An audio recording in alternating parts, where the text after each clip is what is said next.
नमस्कार। हिंदुओं की आस्था का माह श्रावण शुरू हो गया है।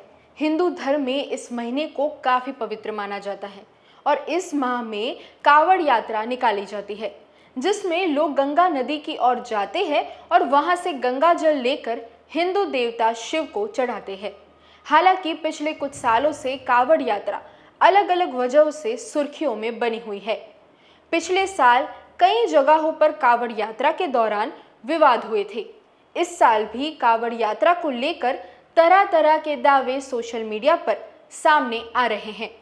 हाल ही में दिल्ली के शाहदरा इलाके से ये एक वीडियो सामने आया था, जिसमें कावड़ियों ने आरोप लगाया था कि यात्रा के रास्ते में करीब 1 किलोमीटर तक कांच के टुकड़े देखने को मिले।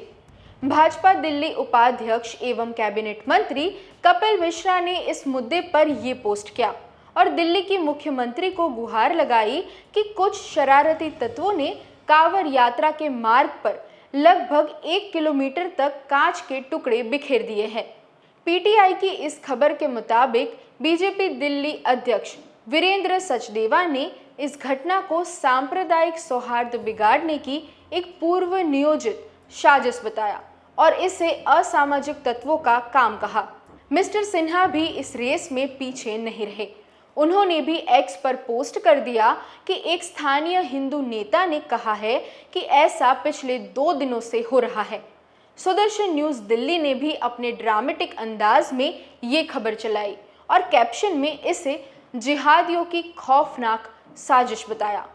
आपको एक नज़ारा दिखाऊंगा। सावन का समय चल रहा है और भोलों का आने का समय हो चुका है। तो रोड पे देखो किस तरीके से ये कांच पड़े हुए हैं। अब ये कांच इतनी दूरी तक और इतने पूरी रोड पे फैले हुए हैं। बॉर्डर से लेकर सारे फैले हैं, कोने कोने में सारे में ही। बॉर्डर से लेकर सादरे तक फैले हुए हैं। सारे कोने में फैला रखे हैं। ये यहाँ पे पूरा लग गया है। अब ये जान के करा गया है, क्योंकि अगर बस अगर फूटी होती तो इतने कांच नहीं होते रोड पे। आप देख रहे हो कांच है जो दिख रहे हैं। ऑप इंडिया और सुदर्शन न्यूज़ के सागर कुमार ने भी इसे कम्युनल एंगल देकर ही शेयर किया।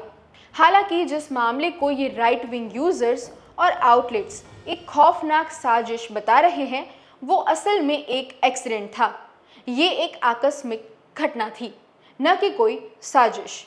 इस मामले में छपी कई रिपोर्ट्स में घटना को लेकर ये बातें सामने रखी गई है कि सीसीटीवी फुटेज के आधार पर एक ई रिक्शा चालक को अरेस्ट किया गया था।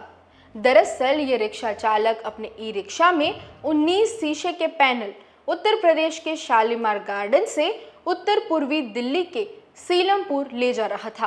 तभी रास्ते में ये कांच गिर गए और टूट गए। सड़क पर मिले कांच के टुकड़े उसी के थे। द इंडियन एक्सप्रेस के आर्टिकल और एएनआई के इस पोस्ट में कथित ई रिक्शा चालक की पहचान कुसुम पाल के रूप में की गई है। इस मामले को जिस तरह सोशल मीडिया पर कम्युनल रूप देकर एक साजिश बताया गया, इस बात पर गौर करते हुए ऑल्ट न्यूज़ ने सीमापुरी पुलिस स्टेशन के एक वरिष्ठ पुलिस अधिकारी से बात की। उन्होंने वायरल दावों को खारिज करते हुए बताया कि जांच में कोई सांप्रदायिक पहलू सामने नहीं आया है। इस तरह सोशल मीडिया पर इस ताक में बैठे यूजर्स को एक और घटना मिल ही गई, जिसे वो बिना वेरीफाई किए कम्युनल रंग देकर शेयर कर सके, जबकि असलियत में पुलिस की जांच में दिल्ली के कावड़ यात्रा रूट पर मिले कांच के टुकड़े ई रिक्शा से गिरे थे। लेकिन ये सामने आने के बाद भी दिल्ली के मंत्री कपिल मिश्रा ने न तो अपना ट्वीट डिलीट किया है और न ही अब तक इस मामले में कोई सफाई दी है।